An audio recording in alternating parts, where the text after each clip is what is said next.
नमस्कार प्यारे बच्चों।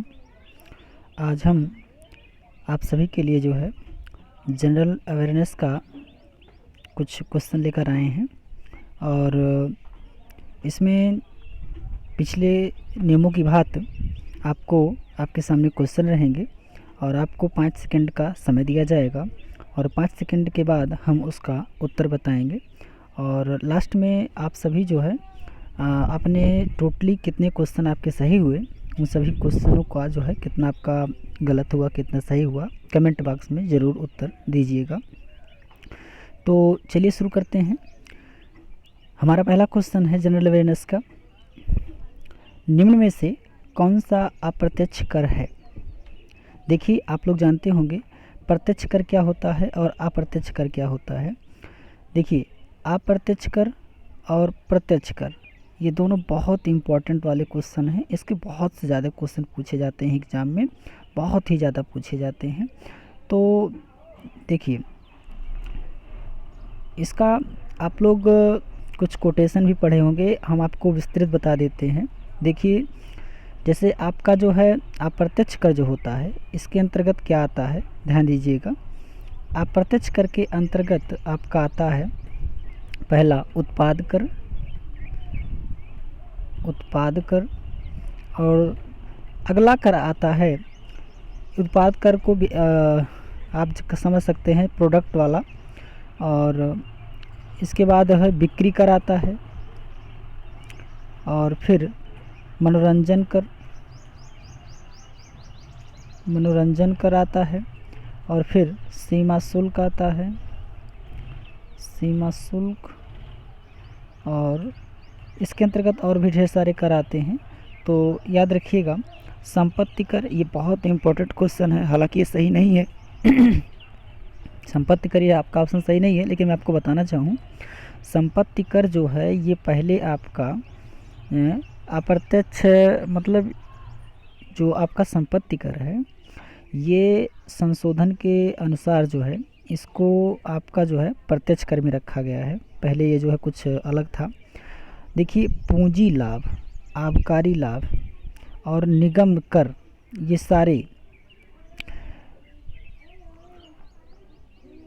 इन बातों पर हम जाने से पहले सबसे पहले थोड़ा सा माइंड में हम ये बात रख लें। अप्रत्यक्ष कर जो होता है इसमें व्यक्ति जब कर देता है तो वो डायरेक्टली सामने आकर के कर नहीं देता है, कोई ना कोई माध्यम बीच में बनता है जिसके माध्यम से वो सरकार को कर देता है। लेकिन जो आपका प्रत्यक्ष कर होता है, याद रखिएगा जो प्रत्यक्ष कर होता है उसमें व्यक्ति जो होता है एकदम फेस टू फेस सामने आकर के कर देता है। ठीक है, तो प्रत्यक्ष कर में कौन कौन आते हैं। प्रत्यक्ष कर आपका मैंने भी बताया, संपत्ति कर ये आपका प्रत्यक्ष कर है, और उसके बाद जो है आप अगर देखें तो इसमें आपका आगे जो लिखा है पूंजी लाभ ये भी आपका प्रत्यक्ष लाभ कर है, और निगम कर ये भी आपका प्रत्यक्ष ही है, मतलब सामने से इसको मतलब आदमी जब देता है फेस टू फेस आके देता है तो ये आपका प्रत्यक्ष कर में आते हैं। और हमें बताना है अप्रत्यक्ष कर कौन है, तो इसमें आबकारी कर जो है वो अप्रत्यक्ष कर है। ठीक है ना, तो बड़ा आसान क्वेश्चन था। फिलहाल ऐसे कुछ इसके टर्म्स बनाए जाते हैं जिसमें आपको दिक्कत होती है। आबकारी कर ये अप्रत्यक्ष कर है, याद रखिएगा। चलिए आगे क्वेश्चन पे हम विचार करते हैं। देखिए जब तक हम क्वेश्चन पर चर्चा करते हैं तब तक आप जो है डिसाइड करके बताते रहिए कि हमारा उत्तर क्या है, और लास्ट में हम जब उत्तर की पुष्टि कर दें तो अपने आप में आप कंफर्म होइए कि कौन सा इसमें जो है मेरा था या सही हुआ या फिर गलत हुआ। चलिए आगे चलते हैं। क्वेश्चन नंबर अगला है 37। गुजरात तट से दूर जिस विवादास्पद तटीय पट्टी पर भारत और पाकिस्तान बातचीत कर रहे हैं उसका नाम क्या है। देखिए एक अंग्रेज़ थे सर क्रिक, आप नाम सुने होंगे। गुजरात के साथ लगी भारत पाक सीमा पर यह अवस्थित है जो विवाद चल रहा है या बातचीत इसकी चल रही है, और यह भारत और पाकिस्तान के बीच का जो है मैटर है। और मैं आपको अभी नाम लेकर बता दिया। तो इसमें जो सर क्रीक हैं, इन्हीं के नाम से जो है तटीय पट्टी का जो है रखा गया है। याद रखिएगा, ये गुजरात के साथ लगी है और इसमें सर क्रीक आपका सही होगा। आगे चलते हैं। लेकिन नॉर्मल क्वेश्चन है, बहुत ज़्यादा इसमें कुछ कहने की बात नहीं है। हाँ, लेकिन इतना तो है कि जो भी क्वेश्चन हैं वो सारे के सारे क्वेश्चन घुमा के ज़रूर रखे गए हैं। तो बढ़िया क्वेश्चन है। आगे है, निम्नलिखित में से कौन जिंदा पीर के नाम से भी जाना जाता है? चलिए जल्दी बताइए, 5 सेकंड का समय दे रहे हैं।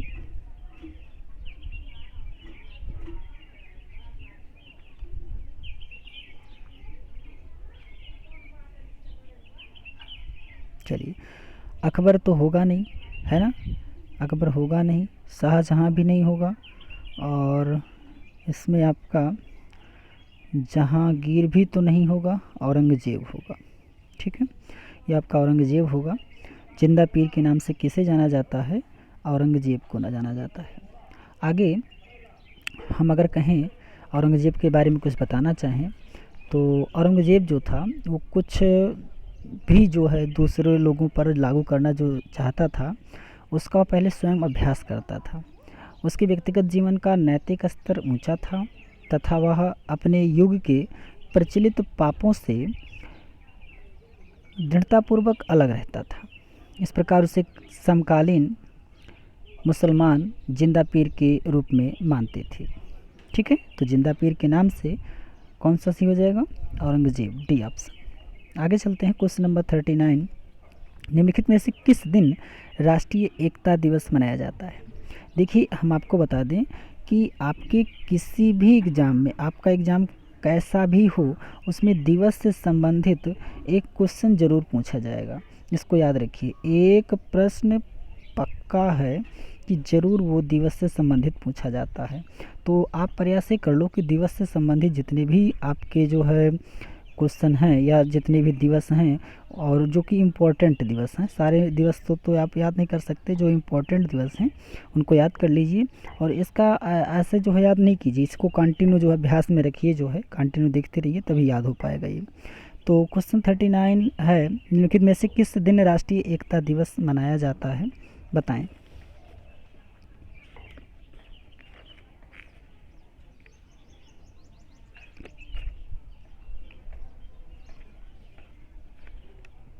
चलिए, 30 अक्टूबर, 31 अक्टूबर, 1 नवंबर, 2 नवंबर। तो इसमें आपका हो जाएगा कौन सा ऑप्शन? बी ऑप्शन, 31 अक्टूबर। 31 अक्टूबर को राष्ट्रीय एकता दिवस मनाया जाता है। आप हमें कमेंट में ज़रूर बताइए कि राष्ट्रीय एकता दिवस किसके उपलक्ष्य में मनाया जाता है, किसके रूप में मनाया जाता है। देखिए, जिसके भी रूप में, मैं थोड़ा सा हिंट दे दूं, ये राष्ट्रीय एकता दिवस जिसके भी रूप में मनाया जाता है उसकी एक मूर्ति लगी है। कहाँ लगी है? और विश्व की सबसे बड़ी मूर्ति है जो कि गुजरात में लगी है, अभी हाल ही में बनाई गई है। तो आप समझ गए होंगे उत्तर क्या होगा। चलिए, कमेंट में ज़रूर लिखिएगा। आगे है 40 क्वेश्चन। विश्व पैरा एथलेटिक्स चैंपियन में किस खिलाड़ी ने भाला फेंक प्रतियोगिता में स्वर्ण पदक हासिल किया? चलिए, ऑप्शन आपके सामने है, अजीत पाल सिंह, सुंदर सिंह गुर्जर, अर्जुन सिंह मलिक, देवेंद्र वर्मा।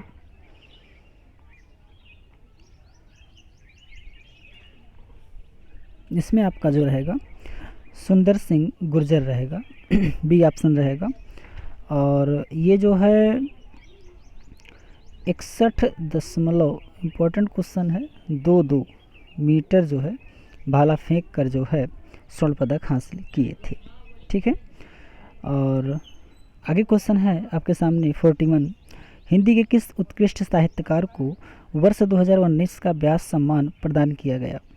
बहुत इंपॉर्टेंट क्वेश्चन है ये। आपका जो व्यास सम्मान है, याद रखिए एग्ज़ाम में, याद रखिएगा एग्ज़ाम में आपके जो पुरस्कार से संबंधित क्वेश्चन आते हैं वो आप इसको तैयार भी करते रहिएगा। पुरस्कार से संबंधित क्वेश्चन काफ़ी पूछे जाते हैं, कई प्रकार के पुरस्कार हैं, जैसे आपके सामने व्यास सम्मान पुरस्कार है ना, और आगे आपका ढेर सारे पुरस्कार हैं, है ना, पुलित्ज़र पुरस्कार, नोबेल पुरस्कार, ऐसे सब करके। तो सारे क्वेश्चन को इसको अब एक बार रिवाइज करते रहिएगा। तो इसमें आपको किसको दिया गया, विश्वनाथ त्रिपाठी, नरेंद्र कोहली, नासिरा शर्मा, मन्नू भंडारी, कौन सही रहेगा? चलिए, इसमें आपका जो रहेगा वो रहेगा सी ऑप्शन, नासिरा शर्मा।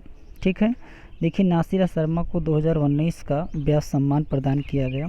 याद रखिए नासिरा शर्मा का जो पुस्तक था वो नाम था कागज़ की नाव, बहुत इम्पोर्टेंट है, कागज़ की नाव। इस पुस्तक के लिए जो है, वास्तव में ये आपका जो है उपन्यास था, इस उपन्यास के लिए जो है इन्हें वर्ष 2019 का व्यास सम्मान दिया गया।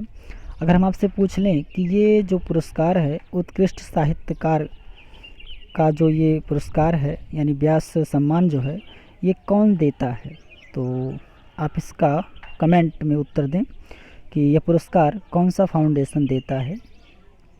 चलिए आगे चलते हैं क्वेश्चन नंबर 42 के लिए। भारत और बांग्लादेश के बीच देश का पहला डे नाइट टेस्ट मैच किस मैदान पर खेला गया? ये आपका क्रिकेट से संबंधित क्वेश्चन है, तो बताएं इसमें कौन सा उत्तर रहेगा।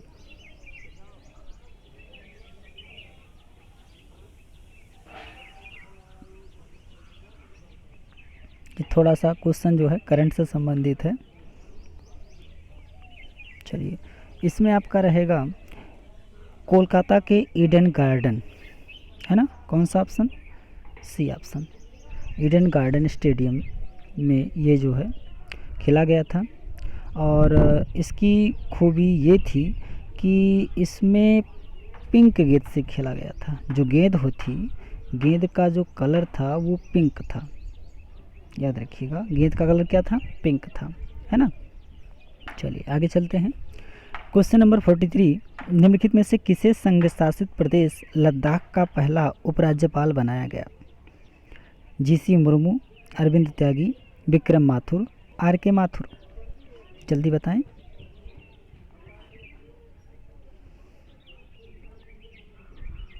तो इसमें कौन सा रहेगा, इसमें आप ऑप्शन कौन सा सही रहेगा? इसमें रहेगा आर के माथुर। कौन सा रहेगा? आर के माथुर, यानी डी ऑप्शन रहेगा। और आप लोग जानिए इस बात को भी कि आर के माथुर का फुल नेम क्या है? राधा कृष्ण माथुर, राधा कृष्ण माथुर, याद रखिएगा आर के माथुर का पूरा नाम है राधा कृष्ण माथुर। ठीक है, और यहाँ पर एक बात और भी याद रखिएगा, जो उपराज्यपाल बने हैं, है ना, लद्दाख के जो उपराज्यपाल बने हैं, उनका सलाहकार, जो सलाहकार है उसे किसे बनाया गया है? तो सलाहकार जो बनाया गया है वो उमंग नरूला को बनाया गया है। याद रखिएगा सलाहकार कौन है? उमंग नरूला हैं। ठीक है, ये सलाहकार हैं इनके। चलिए किसके सलाहकार हैं? आर के माथुर के। आगे क्वेश्चन है 44 है, विश्व बैंक द्वारा जारी ease of doing business ranking में भारत किस स्थान पर है? ये रैंकिंग से संबंधित देखिए क्वेश्चन पूछा गया है। कुछ रैंकिंग होती हैं कि दूसरे तीसरे चौथे वर्ष जारी की जाती हैं और कुछ हर वर्ष ही जारी की जाती हैं। तो इस प्रकार विश्व बैंक द्वारा जारी इस प्रकार की रैंकिंग में, जो कि 2020 में जारी किया गया, 2020 में, उसमें भारत का रैंक क्या था ये आपको बताना है। इस रिपोर्ट में भारत का रैंक क्या था? तो इसमें ऑप्शन हो जाएगा बी ऑप्शन, 63वां रैंक था। 63वें रैंक में इनकी पोजीशन बनी थी। क्वेश्चन नंबर 45, डीआरडीओ का मुख्यालय कहाँ स्थित है? नई दिल्ली, ओडिशा, कर्नाटक, महाराष्ट्र। डीआरडीओ रक्षा संबंधी जो है एजेंसी है ना, और इसका जो मुख्यालय है वो कहाँ है आपको बताना है। देखिए इसका जो गठन हुआ 1958 में हुआ था। इसका जो गठन हुआ था 1958 में हुआ था, और इसकी प्रयोगशालाएं पूरे देश में हैं। तो ये आपका जो है कहाँ इसका मुख्यालय है? चलिए इसका मुख्यालय है, बताएं कौन सा ऑप्शन सही है? दिल्ली। ठीक है, बढ़िया, नई दिल्ली। और एक बात हम और आपको बता दें डीआरडीओ जो है वो जल थल और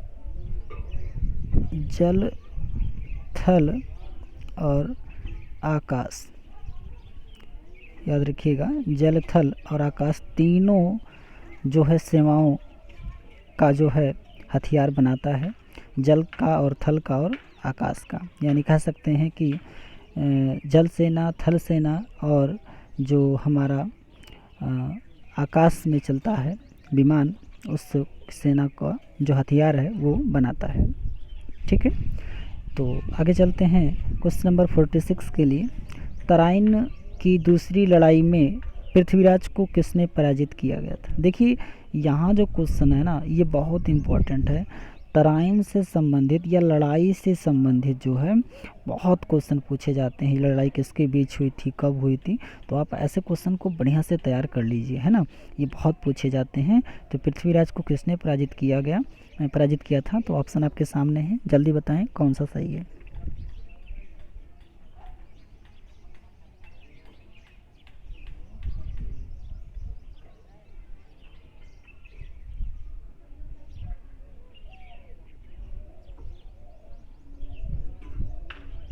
ठीक है, चलिए देखिए दूसरी लड़ाई पूछा है, इसको ध्यान दीजिएगा। तो इसमें कौन सा रहेगा?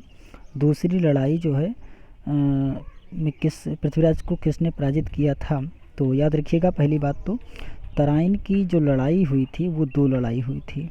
पहली लड़ाई और दूसरी लड़ाई दोनों लड़ाई पृथ्वीराज चौहान और मोहम्मद गोरी के बीच हुई थी। पहली लड़ाई में जो विजयी हुआ वो पृथ्वीराज चौहान था, याद रखिएगा।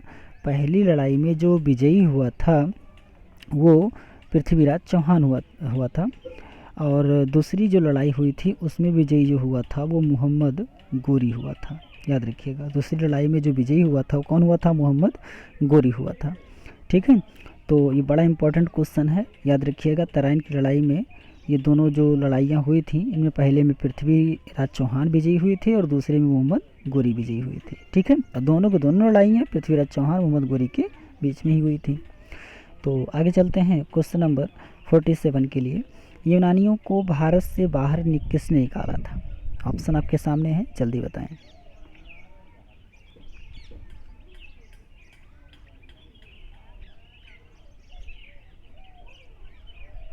ठीक है, कौन सा रहेगा? देखिए यूनानियों को भारत से बाहर निकालने का जो श्रेय जाता है वो चंद्रगुप्त मौर्य को जाता है। ठीक है ना, क्योंकि 305 ईस्वी पूर्व में यूनानी शासक सेल्यूकस और चंद्रगुप्त मौर्य के मध्य हुए युद्ध के उपरांत जो संधि हुई थी उसके फलस्वरूप सेल्यूकस ने चंद्रगुप्त मौर्य के साथ अपनी पुत्री के विवाह में दहेज के रूप में कुछ जो है क्षेत्र दे दिया था, और वहाँ पर इस प्रकार से जो बाहर निकालने का श्रेय जाना जाएगा वो किसको जाएगा? चंद्रगुप्त मौर्य, यानी कौन सा ऑप्शन रहेगा? A option. चलिए आगे चलते हैं क्वेश्चन नंबर 48 के लिए। निम्न में से कौन भारत आने वाला पहला अंग्रेजी शासक, नहीं सॉरी जहाज लिखा है, निम्नलिखित में से कौन सा भारत आने वाला पहला अंग्रेजी जहाज था? आपके सामने ऑप्शन है एलिजाबेथ, बंगाल, रेड ड्रैगन, मैफ्लावर, बताएं कौन सा था?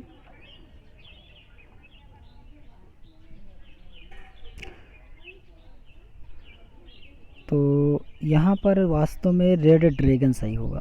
कौन सही होगा? Red dragon. बताते हैं आपको। देखिए कैप्टन हॉकिंस के नेतृत्व में हेक्टर नामक पहला जो अंग्रेजी जहाज़ था 1608 ईस्वी में सूरत के बंदरगाह पर आकर रुका। 1608 ईस्वी में सूरत के बंदरगाह पर आकर रुका था, और हॉकिंस ही वह प्रथम अंग्रेज व्यक्ति था जिसने समुद्री मार्ग से भारत की भूमि पर कदम रखा। याद रखिएगा, समुद्री मार्ग से अगर पूछा जाए कि भारत पर सर्वप्रथम कदम किसने रखा तो आप उत्तर देंगे किसका? हॉकिंस का। याद रखिएगा, किसका नाम देंगे? हॉकिंस का, कैप्टन हॉकिंस का। और हेक्टर तो होगा नहीं, है ना, तो इस प्रकार से उसके जहाज़ का नाम क्या था? Red dragon. कौन सा ऑप्शन रहेगा? C option. ठीक है, क्वेश्चन नंबर 49 है, भारतीय संविधान में मूलभूत अधिकार किस संविधान से लिए गए थे? बहुत आसान क्वेश्चन है, बताएं। अमेरिका, सोवियत संघ, यूके, कोई नहीं। बहुत आसान क्वेश्चन है, अमेरिका से लिया गया था। कौन सा ऑप्शन रहेगा? ये अमेरिका। तो आगे चलते हैं क्वेश्चन नंबर 50 के लिए। लिखा है भारतीय संविधान की प्रस्तावना में निम्नलिखित में से किस अभिव्यक्ति का प्रयोग नहीं किया गया है? आपके सामने ऑप्शन है, बताएं कौन सा।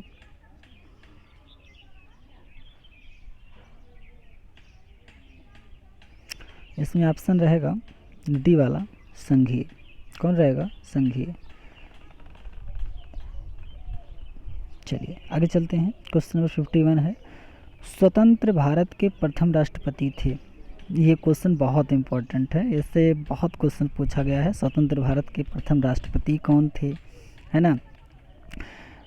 स्वतंत्र भारत के अंतिम राष्ट्रपति कौन थे, या ऐसा कुछ करके तमाम क्वेश्चन पूछा जाता है खो घुमा के। तो बताएं भैया कौन सा रहेगा। आपके सामने ऑप्शन है, जल्दी बताएं। बड़ा आसान क्वेश्चन है ना, बस घुमाया गया है। क्वेश्चन नंबर का उत्तर रहेगा कौन सा ऑप्शन? ए, डॉक्टर राजेंद्र प्रसाद। अरे भाई, जब आज देश आज़ाद हुआ तो प्रथम राष्ट्रपति वही बनाए गए थे, वो भी 2 बार थे, है ना। तो आसान क्वेश्चन है, बस थोड़ा सा जो है। आगे चलते हैं। 52 के लिए क्वेश्चन है, भारत के सॉलिसिटर जनरल कौन हैं? जल्दी बताएं।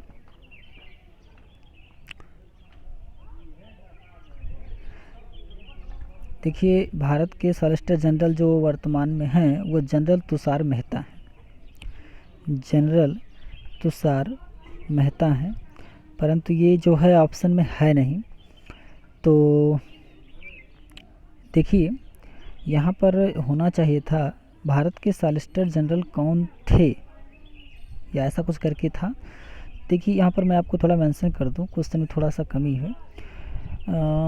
2002 से लेकर के 2004 के बीच में जो सॉलिसिटर जनरल बनाए गए थे वो जनरल किरीट थे।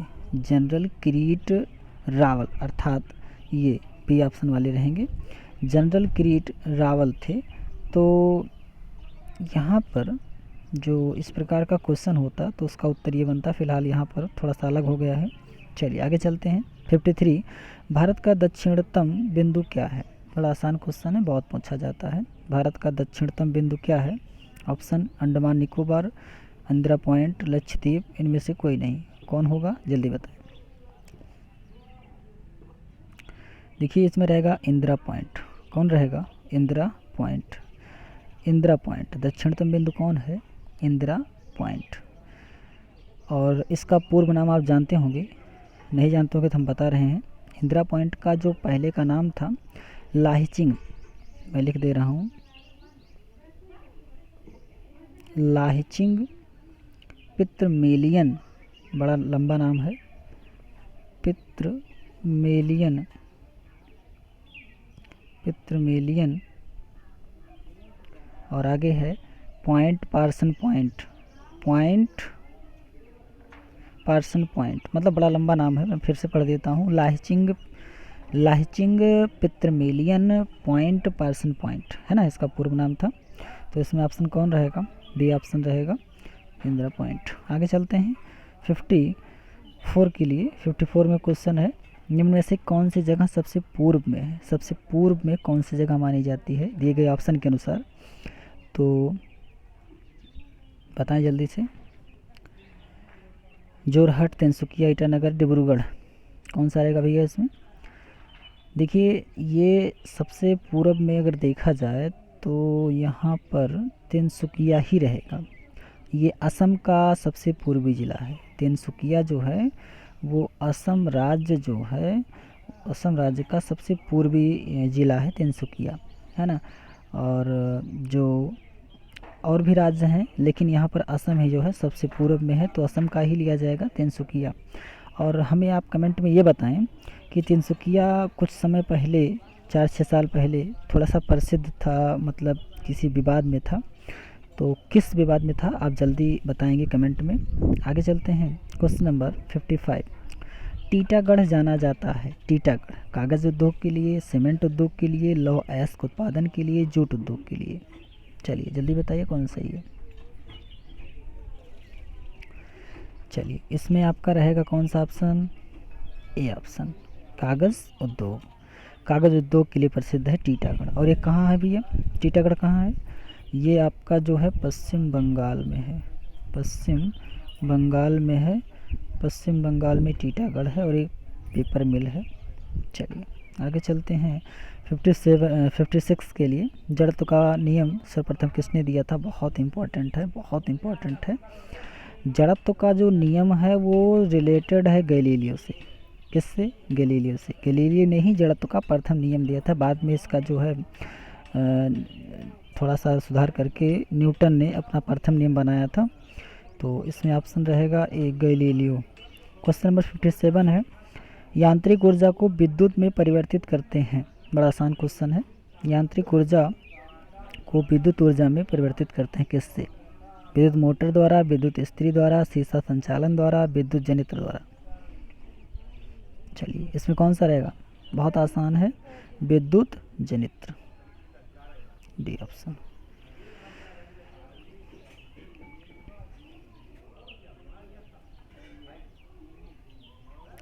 क्वेश्चन नंबर 58 है, निम्नलिखित में से सर्वाधिक कठोर धातु है, सोना, लोहा, प्लेटिनम, टंगस्टन। जल्दी बताएं। देखिए प्लेटिनम जो है वो सर्वाधिक कठोर धातु है, यानी आपका ऑप्शन रहेगा सी, कौन सा, प्लेटिनम। प्लेटिनम से जो कम होगा वो टंगस्टन, फिर टंगस्टन के बाद लोहा, फिर लोहा के बाद सोना। ठीक है ना। अगर ये कहें तो टॉप 1 पर, 2 पर, 3 पर और ये आपका 4 पर। ठीक है। चलिए क्वेश्चन नंबर 59, मानव शरीर की किस ग्रंथि को मास्टर ग्रंथि कहा जाता है। बड़ा आसान क्वेश्चन है, जल्दी बताएं किसको कहा जाता है, बहुत आसान है। मास्टर ग्लैंड के नाम से किसको जाना जाता है, तो पीयूषिका को जाना जाता है। किसको, पीयूषिका को। और ये आपका क्वेश्चन 59 का सी ऑप्शन सही रहेगा। आगे है 60 क्वेश्चन, 1 रुपये के नोट पर किसके हस्ताक्षर होते हैं। क्वेश्चन बहुत बार मिल चुका होगा आप लोगों के लिए, तो जल्दी बताएं किस ऑप्शन को हम सही करें।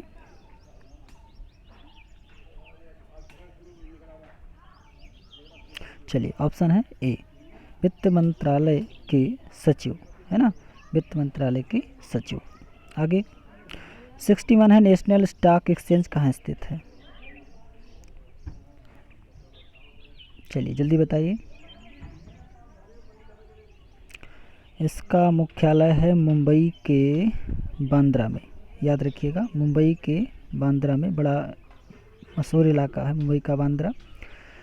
आगे चलते हैं 62, प्रसिद्ध पुस्तक दी अल्फ़ाबेट के लेखक थे। जल्दी बताएं, ऑप्शन आपके सामने है, कौन सही होगा।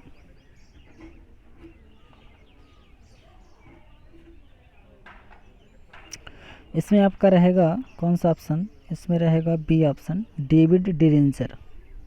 दी अल्फ़ाबेट के लेखक थे डेविड डिरिंजर। ठीक है। चलिए आगे है क्वेश्चन नंबर 63, सुमेलित करना है। एक तरफ लेखक का नाम लिखा है और एक तरफ उनकी पुस्तक लिखी है, बताइए कौन सा सही होगा, जल्दी बताइए। सुमेलित है, अच्छा सुमेलित कौन है, मतलब ये जो सुमेलित किया गया है इसमें 3 गलत हैं, बाकी एक सही है, ये आपको बताना है। देखिए बड़ा इम्पोर्टेंट क्वेश्चन है। अनहैप्पी इंडिया बहुत आप लोग जानते होंगे। अनहैप्पी इंडिया के लेखक लाला लाजपत राय थे, ना कि बीडी सावरकर थे। इसके लाला लाजपत राय थे, लाला लाजपत राय थे, तो इसमें क्या दिया गया है, बीडी सावरकर, ये तो गलत हो गया। अच्छा इंडियन अनरेस्ट लिखा है, इंडियन अनरेस्ट के लेखक कौन थे, इसके वैलेंटाइन सिरोल थे, है ना, वैलेंटाइन सिरोल थे, याद रखिएगा। तो ये भी तो आपका गलत हो गया। रफ़ीक जकारिया वाला देख लेते हैं, the man who divided India, ये आपका सही है।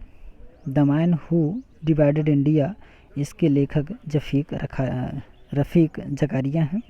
और वैलेंटाइन सिरोल वाला तो गलत ही है। तो इस प्रकार से कौन सा ऑप्शन सही हो जाएगा, बी ऑप्शन सही हो जाएगा। ठीक है ना, तो बी ऑप्शन सही हो जाएगा। क्वेश्चन नंबर 64 के लिए चलते हैं। इसमें लिखा है निम्नलिखित में से सबसे प्राचीन वाद्य यंत्र कौन सा है, बड़ा इम्पोर्टेंट है। देखिए वैदिक साहित्य में इस वाद्य यंत्र का बहुत ही ज़्यादा उल्लेख किया गया है। आप समझ ही गए होंगे, माँ सरस्वती का वाद्य यंत्र भी है ये। तो माँ सरस्वती का कौन सा वाद्य यंत्र है, जल्दी बताएं। माँ सरस्वती का वाद्य यंत्र है वीणा। तो सबसे प्राचीन वाद्य यंत्रों में कौन सा आएगा, वीणा। ठीक है, आगे है 65। काबा क्या है, काबा क्या चीज़ है आखिर। ऑप्शन है हिंदू पवित्र स्थल, यहूदी पवित्र स्थल, मुस्लिम पवित्र स्थल, कोई नहीं। देखिए काबा जो है वो सऊदी अरब के मक्का में स्थित घनाभ के आकार की जो इमारत है, मुस्लिमों का सबसे पवित्र स्थल है। कुरान के अनुसार काबा का निर्माण इब्राहिम एवं उनके पुत्र इस्माइल द्वारा किया गया था, है ना। काबा का जो निर्माण था वो किसके द्वारा किया गया था, वो उनके काबा का नाम इब्राहिम उनके पुत्र इस्माइल द्वारा किया गया था। याद रखिएगा, इब्राहिम ने इसका निर्माण किया था, इब्राहिम ने इसका निर्माण किया था। और यहाँ विश्व के सभी मुसलमान काबा की ओर उन्मुख होकर नमाज़ पढ़ते हैं, इसलिए काबा आपका जो है प्रसिद्ध है। तो समझ ही गए होंगे आप लोग किस लिए प्रसिद्ध है। तो ये मुस्लिमों का सबसे पवित्र स्थल है, यानी कौन सा ऑप्शन रहेगा, सी, मुस्लिम का पवित्र स्थल। ठीक है, तो देखिए मित्रों, आप सभी लोग इस क्वेश्चन में आप अपने कमेंट में ज़रूर लिखिए कि कितने आपके क्वेश्चन सही हैं। ठीक है, चलिए तो आज के लिए बस इतना ही। और हाँ, हम अगले वीडियो में हम रीजनिंग के क्वेश्चन लेकर आएंगे। और हम आपको और चीज़ बता दें कि हम अब जल्दी ही जो है मैथ का एक जो है स्टार्टिंग से, यानी मैथ का जो है बेसिक से जो है ऑनलाइन पढ़ाई शुरू करेंगे।